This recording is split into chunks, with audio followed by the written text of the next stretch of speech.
तर आज आपण पाठ क्रमांक 8 रेशीमबंध म्हणजेच एकमेकांशी असलेले घट्ट नाते, डॉक्टर युम पठाण 1930, पान क्रमांक 35.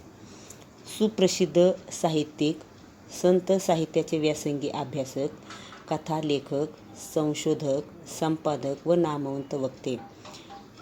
पद्मश्री या सन्मानाने भारत सरकारकडून गौरवान्वित, तसेच ज्ञानोबा तुकाराम या प्रतिष्ठेच्या पुरस्काराने महाराष्ट्र शासनाकडून सन्मानित. शाळेत असल्यापासून लेखनाला सुरुवात. विविध नियतकालिकांमधून विपुल कथालेखन.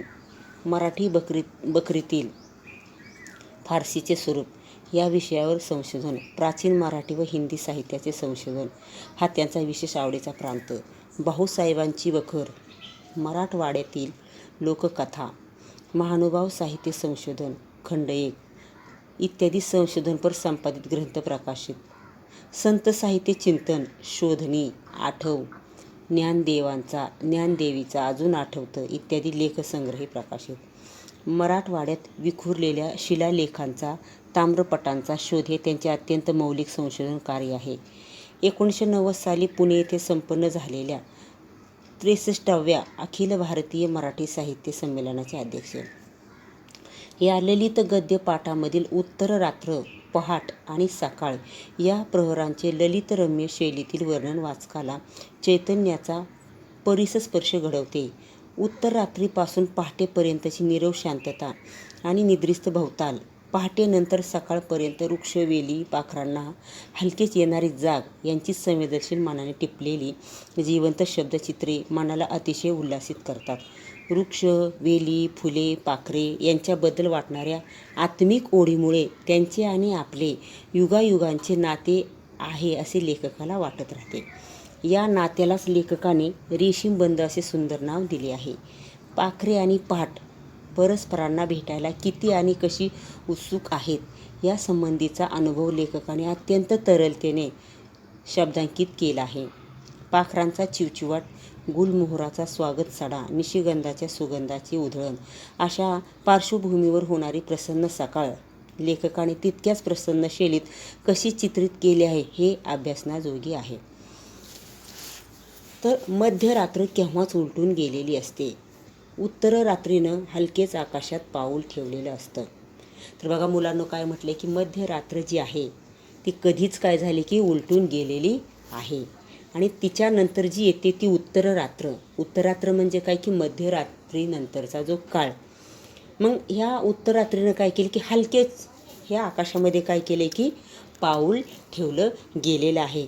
आणि ते पाऊल इतकं हळुवारपणे, इतकं अलगद आणि इतकं मुलायम की त्याची कोणाला चाहूलसुद्धा काय झाले की लागले नाही.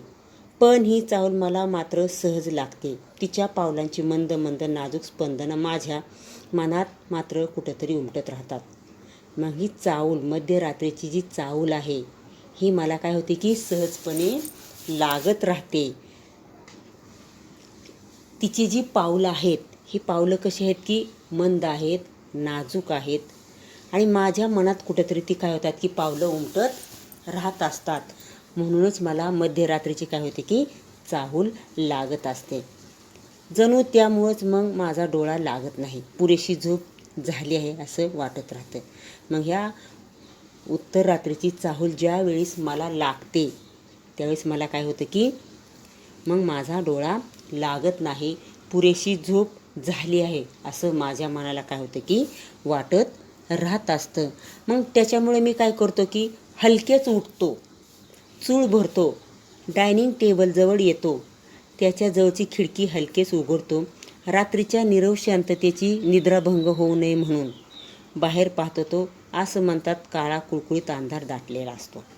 आणि बघा लेखक काय करतात की मग त्यांना उत्तररात्रीची चाहूल जेव्हा लागते त्यावेळेस ते काय करतात की त्यांना असं वाटतं की आपली झोप आता काय झाली की पुरेशी झालेली आहे असं वाटतं. म्हणून ते काय करतात की लगेच उठतात, चूळ भरतात, म्हणजे पाणी तोंडामध्ये घेऊन चूळ भरतात आणि त्यांच्या घरामध्ये जो डायनिंग टेबल आहे ह्या टेबलाजवळ ते काय करतात की येतात आणि त्या डायनिंग टेबलच्या जवळची ती खिडकी उघडत असतात. हलकीच ती खिडकी उघडली जाते आणि रात्रीचं कसं असतं की एकदम नीरव शांतता असते आणि त्या नीरव शांततेचा निद्राभंग होऊ नये म्हणून बाहेर पाहतो तो अख्ख्या आसमंतात काळा कुळकुळीत काय झाले असतं की अंधार दाटला गेलेला असतो. बागेतल्या साऱ्या झाडांचा, साऱ्या वेलींचा देखील डोळा लागलेला असतो. आणि बागेमध्ये जी वेगवेगळ्या प्रकारची जी झाडे आहेत, तर ह्या झाडांचा सुद्धा काय होतोय की डोळा लागलेला असतो. म्हणजे त्यांना झोप काय झाली असते की लागलेली असते. त्यांच्यावरची पाखरं देखील गाढ झोपलेली असतात. आणि त्यांच्यावर जी झाडांवर जी बसलेली पाखरे असतात, ही पाखरेसुद्धा रात्र झाल्यानंतर काय होतात की गाढ झोपलेले असतात. जसं आपण काय करतो की दिवसभर कामाचा कंटाळा आल्यानंतर रात्री लगेच काय होतं की गाढ झोपून जातो, तशाच पद्धतीने ही पाखरेसुद्धा काय होतात की गाढ झोपलेली असतात. त्यांचा चिवचिवाट अजून सुरू झालेला नसतो. आणि रात्र असल्यामुळं झाडावर बसलेली जी पाखरं असतात, ही पाखरं काय केलीत की झोपलेली आहेत. आणि त्यांचा चिवचिवाट म्हणजे जो गोंधळ आहे हे अजून काय झालेलं नाही की चालू झालेलं नाही. कारण आता फक्त पहाटेचे 3-3:30 तर वाजलेले असतात. मग पाखरांचा चिवचिवाट चालू होत नाही. कारण काय होतं की बघा, फक्त पहाटेचे 3-3:30 काय झाले की वाजलेले आहेत. का कोणास ठाऊक ही वेळ मला फार आवडते. आणि लेखक काय म्हणतात की पहाटेची जी वेळ असते 3-3:30 नंतरची, ती लेखकांना काय होते की फार आवडत असते. सारं जग साखर झोपेत असतं. म्हणजे काय होतं की हे सारं जग जे आहे हे काय करते की साखर झोपेत असतं. साऱ्या चिंता काळज्या मिटल्या विरलेल्या असतात. मग त्यावेळेस काय होतं की असणाऱ्या आपल्या ज्या सगळ्या काळजी, चिंता, ह्या सगळ्या काय झालेल्या असतात की विरल्या गेलेल्या असतात. आणि आपण काय करतो की शांत झोपत असतं. मन कसं समेवर आलेलं असतं. मला वाटतं आपलं खरंखुरं मन हेच असतं, जे सुखदुःखांच्या पलीकडं कुठं तरी दूर दूर गेलेलं असतं. आपलंच नव्हे तर या दुधाळ सायलीचं देखील, तांबरसर बोगनवेलाचं देखील, केशरी गुलमोहराचं देखील, जांभूळसर जाकरांडाचं देखील, किरमिजी निळसर पिवळसर इवलेल्या इंद्रधनुषी फुलांच्या घाणेरीचं देखील, पांढरशुभ्रनी रक्तचंदनी चाफ्याचं देखील. बघा, लेखकाने काय म्हटलं की माणसाचे जे मन आहे, हे मन काय झाले की खरंखुरं कसं आहे की जे सुखदुःखाच्या पलीकडं, म्हणजे माणसाचं खरं मन कसं असतं की जे सुखदुःखांच्या पलीकडं कुठंतरी दूर गेलेलं असतं. आपलंच फक्त नाही, लेखक काय म्हणतात की फक्त माणसाचंच मन सुखदुःखाच्या पलीकडं कुठंतरी गेलेलं आहे असं नाही. मग दुधाळ सायलीचं देखील, म्हणजे ती झाडांचा काय की वेल आहे, तांबडसर बोगन वेलचं देखील, म्हणजे ही वेगवेगळ्या प्रकारची जी झाडे आहेत, या झाडांचं सुद्धा मन काय झालं की कुठंतरी दूर गेलेलं आहे असं लेखकाने पाठामध्ये काय केले की वर्णन केलेलं आहे. मग बघा, या साऱ्यांमध्ये आणि माझ्यांमध्ये असं कोणतं बरं नातं आहे, कोणते रेशीमबंध आहेत. लेखक काय म्हणतात की सगळी माझ्या बागेमध्ये असणारी जी झाडे आहेत, या झाडांमध्ये आणि माझ्यामध्ये असं कोणतं नातं आहे, कोणतं रेशीमबंध आहेत, कोणती जवळीक आहे, केव्हा पहाट होते आणि केव्हा मी या साऱ्यांना भेटतो, अशी असोशी मनाला का बरं लागून राहते. लेखक काय म्हणतात की माझ्या बागेमध्ये असणारी जी वेगवेगळी फुले आहेत, वेल आहेत, ह्या वेलांचं आणि माझं कोणतं असं नातं आहे आणि आमच्यामध्ये कोणतं असं रेशीमबंध आहे, कोणती जवळीक, केव्हा पाठ होते आणि केव्हा मी या साऱ्यांना भेटतो. म्हणजे लेखकाला असं वाटते की कधी पहाट होईल आणि मी ह्या साऱ्या फुलांना, वेलांना कधी भेटतो आहे, अशी असोशी मनाला का बरं लागून राहते. असोशी लागणे म्हणजे ओढ लागणे. लेखक काय म्हणतात की माझ्या मनाला अशी ओढ लागते की मी या सर्वांना कधी भेटतो आहे. हे रेशीमबंध कुठंतरी आदिम तत्वाकडे तर मनाला ओढून नेत नाहीत. म्हणजे मूळची अवस्था, म्हणजे काय म्हणतात की रेशीमबंध हे नातं आहे, कुठंतरी माझी काय की मूळची अवस्था आहे, ते मला त्या ठिकाणी काय करतात की ओढून नेत आहेत. मानवाला निसर्गाची जी ओढ युगानुयुगांपासून लागून राहिली आहे, ती या आदिम रुजू स्नेहबंधामुळे तर नाही. आणि लेखक काय म्हणतात की मानव आहे. आणि बघा, प्रत्येकाला वेगवेगळ्या प्रकारची झाडे, झुडपे वेल हे काय होतात की आवडत असतात. म्हणूनच हे जे मानव आहे, मग आपल्या मानवाला निसर्गाची काय झाली की अनेक युगांपासून काय झाले की ओढ लागलेली आहे. ती या आदिमृजू स्नेहबंधामुळे तर नाही की म्हणजे सरळ साध्या, म्हणजे माणूस कसा आहे की साधा सरळ आहे, म्हणूनच त्याला अनेक युगांपासून निसर्गाची काय झाली की ओढ लागली गेलेली आहे. मग बघा पुढे लेखक काय करतात की मी डायनिंग टेबलजवळ येतो तेव्हा भान येतं की आपण उघडलेल्या खिडकीतल्या काळोखात सायलीचा, मोगऱ्याचा आणि चाफ्याचा सुगंध शोधत होतो. आणि डायनिंग टेबलजवळ आल्यानंतर तेव्हा भान येतं, म्हणजे तेव्हा लेखकांच्या काय येते की लक्षामध्ये एक गोष्ट येते की आपण जी खिडकी उघडलेली आहे, ह्या उघडलेल्या खिडकीतल्या काळोखामध्ये, अंधारामध्ये सायलीचा वेल, मोगऱ्याचा वेल, चाफ्याचा सुगंध शोधत होतो. जक्रांडाची निळाई जांभळाई शोधत होतो. बोगनवेलीची लाली शोधत होतो आणि केशरी गुलमोहराही शोधत होतो. काळ्या अंधारात हे सारेच विसावले होते, सुकावले होते आणि माझं वेडं मन मात्र त्यांना केव्हा जाग येते याची आस लावून बसलेलं होतं. आणि ही सगळी जी वेल आहेत, हे वेल काय होतं की अंधारामध्ये सगळं विसावून गेलेलं होतं, सुखावलेलं होतं. आणि माझं जे मन वेडं आहे, हे माझं वेडं मन मी त्यांना केव्हा जाग करतो आहे याची आस लावून काय झालं होतं की बसलेलं होतं. आस लावणे म्हणजे की इच्छा निर्माण करणे. वृक्षवेलींच्या बाबतीतच वाटत नाही तर माझ्या लहानग्या नातीबद्दलही वाटतं. तिचं नाव अल्विशा. तर बघा लेखक काय आहेत की झाड आणि वृक्ष यांचं त्यांना काय आहे की भरपूर वेड आहे. मग ते काय म्हणतात की मी त्यांना कधी जागं करतोय, फक्त हे मला झाडांच्या बाबतीतच वाटत नाही, मग माझी जी लहानगी नात आहे ह्या नातीबद्दलसुद्धा मला काय होतं की वाटत असतं. तिचं नाव काय आहे तर अल्विशा. माझ्या मुलीची, अल्मासची ती लहान मुलगी, आणि लेखकाची मुलगी कोण आहे की अल्मास, आणि तिची लहान मुलगी अल्विशा आहे. तिचं नाव जसं जगावेगळं आहे तशीच तीही मुलखा वेगळी आहे. अजून वर्षभराची देखील झाली असेल नसेल. आणि लेखक काय म्हणतात की माझ्या नातीचं नाव कसं आहे की जगावेगळं आहे. मग तीसुद्धा कशी आहे की अगदी मुलखा वेगळी आहे. अजून ती वर्षभराची झाली असेल किंवा नसेल. अल्मास आमच्याकडे राहायला आली की अल्विशाही तिच्याबरोबर येते.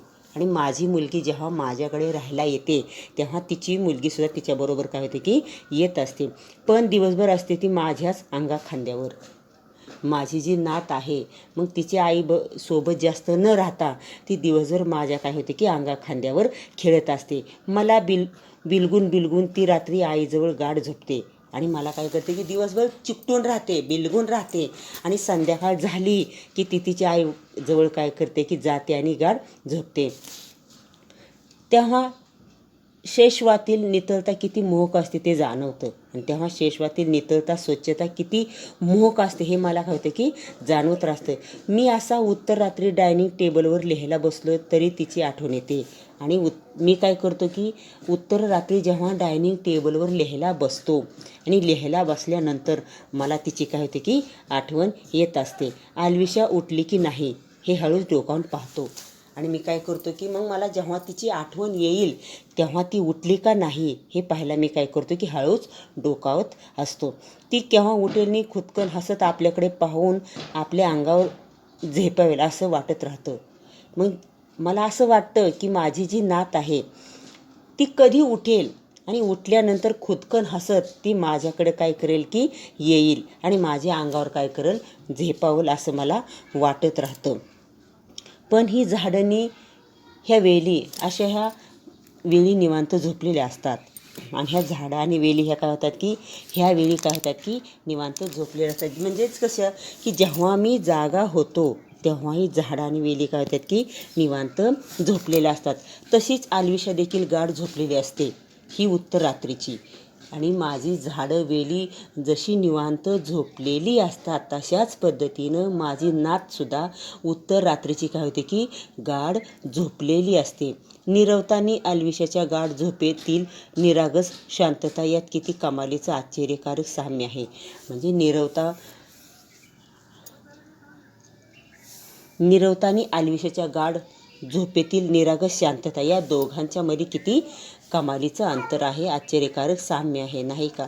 हे नात देखील आदिम नातच नाही का? आणि ही माझी जी नात आहे ही सुद्धा काय की आदिम नातच नाही का? निर्मळ पारदर्शी निसर्गातलं आणि मानवातलं शेवटी हे ते दोघेच एकाच विश्वाचे दोन घटक आहेत. आणि खरोखरच निसर्ग आणि मानव हे शेवटी दोघं कसं आहेत की एकाच विश्वाचे दोन घटक आहेत. हा विचार हे नाजूक नातं पाकळी पाकळीनं उलगडू लागतो. आणि माझा जो हा विचार आहे हा विचार काय करतो की नाजूक असलेलं नातं ह्या पाकळी पाकळीनं काय करतो की उलगडू लागतो.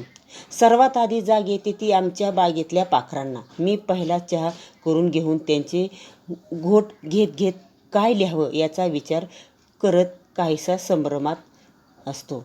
आणि सर्वात आधी जाग येते ती आमच्या बागेतल्या पाखरांना. लेखक काय सांगतात की सर्वांच्या आधी जागी झालेली असते ती आमच्या बागेमध्ये असणारी पाखरे. आणि मी पहिला चहा करून घेऊन घोटघोट घेत असताना काय लिहावं याचा विचार करत काहीसा संभ्रमात पडलेला असतो. त्यावेळी इवली इवली पाखरं गुलमोहराच्या घरट्यातून जकरांडाच्या फांदीवरून हळूहळू डोळे किलकिले करून पाहतात. आणि ही छोटी छोटी पाखरं काय करतात की इवली इवली पाखरं गुलमोहराच्या घरट्यांमधून जकरांडाच्या फांद्यावरून हळूहळू डोळे किलकिले करून काय करतात की पाहत असतात. आणि मुलांना कसं आहे की आपल्याला सुद्धा तसा अनुभव आहे, कारण आपल्याकडे सुद्धा वेगवेगळ्या प्रकारचे काय असतात की झाडे असतात, वेली असतात, त्याच्यावर पक्षी असतात, पाखरे असतात. पहाटेच्या प्रकाश किरणांना खुणावतात आणि ती किलकिले डोळे करून ती पाखरे काय करतात की पहाटेचे जे प्रकाश किरण असतात ह्या किरणांना काय करतात की सुखावत असतात. आपापसात हलकेच कुजबुजू लागतात. पहाट झाली काय मग ते आपापसातच हलकेच काय करतात की कुजबुजू लागतात. पहाट झाली का याचा ते काय करतात की अंदाज घेत असतात. असं विचारू लागतात. खरं तर पहाटच त्यांना विचारत असते की मी येऊ का तुम्हाला भेटायला. आणि खरं तर ही पहाट जी आहे ही पहाटच त्या फुलपाखरांना काय करते की विचारत असते मी त्यांना काय करू भेटायला येऊ का. पहाटेचं आणि या इवल्या इवल्या पाखरांचं देखील असंच काहीसं जवळीक नातं आहे.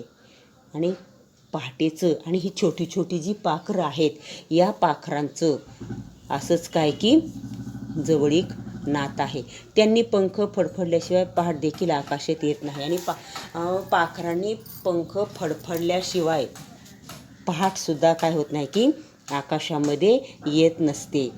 त्यांच्या पंखांची फडफड ऐकली की पहाटेला देखील राहवत नाही. आणि ही छोटी छोटी जी पाखरे आहेत ह्या पाखरांची फडफड ऐकली की पहाटेला देखील काय होत नाही की राहवत नाही, ती लगेच येत असते. मग ती आकाशात हलकेच पाऊल टाकते. आणि ही पहाट काय करते की मग आकाशामध्ये हलकेच पाऊल टाकत असते, इतकं हळूवार की तुम्हाला त्याची गंध वार्ता देखील लागू नये. आणि ती पहाट एवढ्या हळूहळू येते की तुम्हाला त्याची काय होत नाही की चाहूलसुद्धा लागत नाही, गंध वार्ता देखील लागत नाही. पहाट कशी होते हे देखील पाहण्याजोग आहे. आणि खरोखरच मुलांनो पहाट कशी होते हे देखील काय की पाहण्याजोगतं आहे. पाहण्याजोगच नाही तर अनुभवण्याजोगं आहे. आणि ते पाहण्याजोगच नाही तर तिचा अनुभव घेण्याजोगच ते आहे. मला तर तो नेहमीचे कानोखा लोभसवाना नाजूक तरल अनुभव वाटला आहे. आणि लेखक काय म्हणते की पहाटेचा जो अनुभव आहे आणि मला तर हा अनोखा म्हणजे नवीन लोभसवाना नाजूक तरल काढतो की अनुभव वाटत असतो. तुम्ही केव्हा तरी असेच उठून बघा म्हणजे तुम्हालाही त्यातला आल्हाद जाणवेल. आणि लेखक आपल्याला काय सांगतात की तुम्ही सुद्धा कधीतरी लवकर उठून पहा म्हणजे तुम्हाला त्या पहाटेतला काय होईल की आल्हाद जाणवत राहील, त्यातली तरलता जाणवेल, त्यातली नजाकत जाणवेल. आणि त्यातली तुम्हाला काय होणार की तरलता जाणवत राहणार आहे, त्याच्यामध्ये असलेली नजाकत जाणवत राहणार आहे. हा आल्हाद व्यक्त करण्यासाठी जणू आमच्या बागेतील जाकरांडावरची आणि गुलमोहराची पाखरं आपापसात कुजबुजू लागतात. आणि ह्या पहाटेचा आल्हाद व्यक्त करण्यासाठीच जणू आमच्या बागेतील जी जाकरांडावरची आणि गुलमोहरावरची जी पाखरं आहेत ही पाखरं आपापसामध्ये काय करतात की पहाट झाल्यानंतर कुजबुजू लागतात. त्यांचा चिवचिवाट पहिल्यांदा किती मंद मंद असतो. आणि त्या पाखरांचा चिवचिवाट सुरुवातीला काय होतं की मंद मंद आपल्याला जाणवत असतो. पण जसजशी पहाट उजाडते तसतसा तो वाढत जातो. आणि जसजशी पहाट उजाडत जाते तसतसा तो किलबिलाट काय होतो की वाढत जात असतो. एखाद्या उत्सवासारखा हा त्यांचा किलबिलाट काय होतो की वाढत जात असतं. जणू त्या आल्हादाला हर्षासाला एक अनावर भरती येते आणि जणू त्यांच्या आल्हादाला हर्षालासाला एक काय होते की अनावर भरती येत असते. हा चिवचिवाट ऐकूनच सायली जागी होते.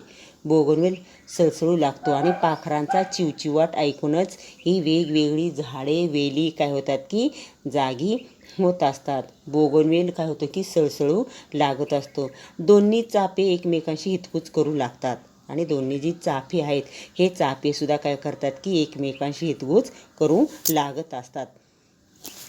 रंगीबेरंगी क्रोटन्सना फुलं कुठं येतात. त्यांच्या पानांचीच मग फुलं होतात नि ती हलू डोलू लागतात.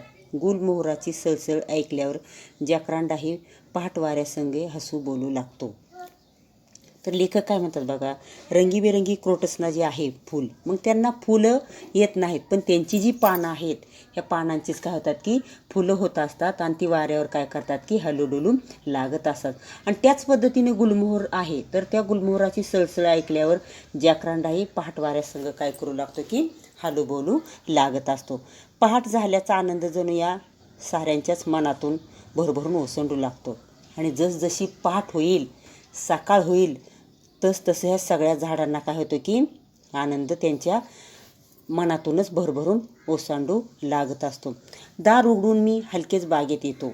पहाटेच्या किरणांनी मोगरा न्हाऊन निघालेला असतो आणि लेखक काय करतात की हळूच दार उघडतात आणि दार उघडून जेव्हा ते बाहेर येतात तेव्हाच हलकेच काय करतात की बागेत येतात आणि पहाटेच्या किरणांनी मोगरा काय झाले असतो की पूर्णपणे न्हाऊन निघालेला असतो. सायलीच्या इवल्यावल्या पानातून एक वेगळीच हिरवाई वाहू लागते आणि सायलीचा जो वेल आहे ह्या सायलीच्या छोट्या छोट्या पानांमधून काय होतं की एक वेगळ्याच प्रकारची हिरवाई वाहू लागत असते आणि ती लेखकांना काय होते की जाणवत असते. गुलमोहराजवळ जावं तर त्यानं स्वागतासाठी केशरी सडा शिंपून ठेवलेला असतो आणि तशाच पद्धतीने गुलमोहराच्या झाडाजवळ जर मी गेलो तर त्यांना माझ्या स्वागतासाठी काय केले असते की केशरी सडा शिंपून ठेवलेला असतो. जॅकरांडाची निळी जांभळी फुलं रक्तचंदनी चाफ्याशी बिलगून गप्पा गोष्टी करत असतात आणि जॅकरांडाची जी निळ्या आणि जांभळ्या रंगाची जी फुलं असतात ही फुलं काय करतात की रक्तचंदनी चाफ्याशी बिलगून गप्पा गोष्टी करत बसलेली असतात. चाफ्याजवळ जावं तर त्यांच्या फुलांचा एक वेगळाच मंद मंद गंध येत असतो आणि तशाच पद्धतीने मी माझ्या बागेमधून काय करतो की सगळ्या फुलांच्या जवळ जात असतो आणि चाफ्याजवळ गेल्यानंतर तर त्यांच्या फुलांचा काय होतं की एक वेगळ्याच प्रकारचा मंद मंद वास येत असतो, पण तो निशिगंधासारखं मात्र नसतो. निशिगंध म्हणजे निशिगंधच आणि मग निशिगंधासारखा त्या चाफ्याचा काय होत नाही की वास येत नाही. त्याची सर इतर कोणाला येणार नाही. म्हणजे निशिगंधाच्या फुलाचा जो वास येतो मग त्याची सर इतर कुठल्याही फुलांना काय होत नाही की येत नाही. पण निशिगंधाच्या पलीकडे मोगऱ्याची भरलेली फुलं पाहिली की त्यांच्या सुगंधाचा मोह देखील आवरत नाही. आणि लेखक काय म्हणतात की निशिगंधाच्या पलीकडं मोगऱ्याची जर भरलेली फुलं पाहिली तर त्यांच्या सुगंधाचा देखील मोह काय होत नाही की आवरत नाही. या वेगवेगळ्या सुगंधाचं आणि माझं काही आदिम नातं तर नाही, त्यांची इतकी अनिवड माझ्या मनाला का बरं लागून राहते. आणि लेखक काय म्हणतात की वेगवेगळी फुलं आहेत आणि ह्या वेगवेगळ्या फुलांचा सुगंध आहे आणि ह्या सुगंधाचं आणि माझं काय आदिम नातं तर नाही का, त्यांची अनिवार्य ओढ माझ्या मनाला काय होते की लागून राहत असते. प्रकाश पसरू लागतो तशी सकाळ होऊ लागते आणि मग दिसतं की वाफे तर कोरडेच आहेत. आणि जसजसा प्रकाश पसरू लागतो तशी सकाळ होऊ लागते, मग दिसतं की वाफे तर कसे आहेत की झाडांचे कोरडेच आहेत. बागेतल्या नळाला रबरी पाईप लावून मी वाफ्यांमध्ये पाणी घालू लागतो आणि नंतर मी काय करतो की बागेत एक नळ आहे आणि त्या नळाला रबरी पाईप लावतो आणि सगळ्या वाफ्यांमध्ये काय करतो की झाडांना पाणी घालत असतो. कुंड्यांमध्ये पाईप लावू लागतो. चाफ्यांच्या, गुलमोहराच्या, जॅकरांडाच्या, सायलीच्या आणि बोगनवेलीच्या गोल गोल आळ्यांना पाणी देऊ लागतो आणि कुंड्यांमध्ये पाईप लावून ठेवतो आणि चाफ्याचं झाड आहे गुलमोहराचं जाकरंडा, ह्या सायलीच्या जी गोल गोल आळे आहेत ह्या आळ्यांना काय करतो की पाणी देत असतो. पाण्याच्या थेंबाचा स्पर्श झाल्यावर पानं कशी थरारतात आणि पाण्याच्या थेंबांचा झाडांना जेव्हा स्पर्श होतो मग स्पर्श झाल्यानंतर पानं काय होतात की तरारून जात असतात. हे अनोखं दृश्य खरोखरच अनुभवण्याजोग असतो. हे अनोखं म्हणजे कसं आहे की वेगळं दृश्य, लेखक काय म्हणतात की खरोखरच अनुभव घेण्यासारखं आहे. आदल्या दिवशी मोगऱ्याला पाणी घालायचं चुकून राहून गेलं तर तो कसा रुसून बसतो. आणि माझ्याकडून काय होतं की आदल्या दिवशी जर एखाद्या झाडाला किंवा मोगऱ्याला पाणी घालायचं जर चुकून राहिलं तर मोगरा माझ्यावर काय करतो की रुसून बसतो, कोमेजू लागतो आणि पाण्याचा शिडकावा झाला की दुसऱ्या दिवशी पहाटेचं गोंडस कळ्यांच्या रूपानं आपल्याकडं पाहून खोदू हसू लागतो. मग ती मोगरा काय करतो की पाणी नाही घातलं तर रुसून बसतो आणि पाणी घातल्यानंतर पहाटेच तो काय करतो की कळ्यांच्या रूपानं आपल्याकडे पाहून खोदू हसू लागतो. आबोला सोडून तो सुगंधाची पकरण करू लागतो. मग मोगरा काय करतो की माझ्यासोबत धरलेला जो आबोला आहे तो आबोला सोडतो आणि मग सुगंधाची काय करतो की पकरण म्हणजे पसरण करू लागतो. आणि मग जाणवू लागतं की इवली झाडं वेली देखील किती भावूक असतात. मग मला त्यांच्यामधून एकच जाणवतं की झाडंसुद्धा कशी आहेत की भावूक असतात. कधीमधी थोडीफार रुसली फुली तरी आपण त्यांची थोडीशी वास्तुपुस्त केली, मायेनं त्यांच्यावरून हात फिरवला, त्यांचा ताणलेला जीव शांत केला की ती देखील ही गोंडस फुलं देऊन आपल्याला केवढा विरंगुळा केवढा तजेला देऊन जातात. आणि लेखक काय म्हणतात की कधी थोडीफार रुसली फुगली जर झाडं तर त्यांची थोडीशी वास्तुपुस्त केली, चौकशी केली, त्यांच्यावरून जर मायेनं हात फिरवला, त्यांचा ताणलेला जीव आपण काय केला शांत जर केला की ही फुलं काय करतात की गोंडस फुलं देऊन आपल्याला विरंगुळा देत असतात आणि तजेला वाढवत असतात. आणि मग तुकोबांच्या त्या अभंगाचा खराखुरा अर्थ उकलू लागतो. त्यांनी वृक्ष आणि वल्ली यांना आपली सोयरीधारी का बरं म्हटलं असावं. आणि मग मला काय होतं की तुकोबांच्या त्या अभंगाचा जो खरा अर्थ आहे हा अर्थ मला काय होतं की समजू लागत असतो. तुकोबांनी सोयरीधारी झाडांना का म्हटलं आहे यात इंगित उमलू लागतं. त्यांच्यामधलं आणि आपल्यामधलं हे नातं हे रेशीमबंध आजकालचे नसावेत तर ते आदिम असावेत. आणि मग नंतर मला जाणवतं की झाडं आणि आपल्यामध्ये जे नातं आहे ते फार काय की पूर्वीपासून आहे, युगायुगांचे असं आहे याची जाणीव उत्कटतेने होऊ लागते. असं नसतं तर आपल्याला त्यांची त्यांना आपली एवढी अनिवार्य ओढ का बरं लागली असते. आणि लेखक शेवटी काय म्हणतात की झाडाचं आणि आपलं नातं फार पूर्वीपासून आहे आणि जर तसं नसतं तर आपल्याला त्यांची त्यांना आपली काय झाली असते की एवढी अनिवार्य ओढ लागली नसती.